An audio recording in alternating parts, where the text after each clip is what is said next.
আসসালামু আলাইকুম গাইস, কেমন আছেন? আলহামদুলিল্লাহ ভালো আছি। আপনাদের সাথে আপু রান্না করতে দেখেন, এইটা আমি পেঁপে ঘন্ট বানাবো, তাই হলুদ দিয়ে লবণ দিয়ে সিদ্ধ দিয়েছি আগে।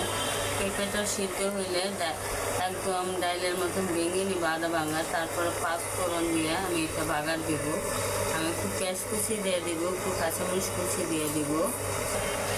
দেখেন, এখন আমি পেঁয়াজ কুচি, আমি কয়টা কাঁচামরিচ দিয়ে দিলাম এখানে। তারপরে আমি বাগার দিয়ে নেব সিদ্ধ হয়ে গেলে।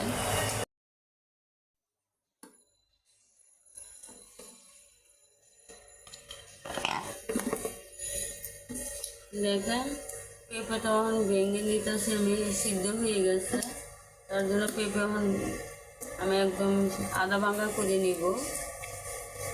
এখানে একটা আমি কড়াই বসাই নিয়েছি। এখন আমি এই যে পেঁপেটা আমি বাগার দিব। কড়াইয়ের মাঝে আমি সরষের তেল দিয়ে দিয়েছি, 4টে শুকনো মরিচ দিয়ে দিয়েছি। আমি 4টে শুকনো মরিচ লাল করে নিব। একটা তেজপাতা দিয়ে দিয়েছি আমি এখানে।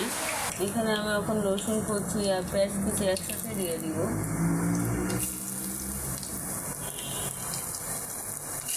একটু বাদামি কালার হয়ে, এই যে এখানে আমি একটু পাঁচফোড়ন দিয়ে দিব। এখন অল্প একটু পাঁচফোড়ন, এই যে বাদামি কালার হয়ে গেছে, এখন এটা আমি দিয়ে দিব পেঁপের সাথে।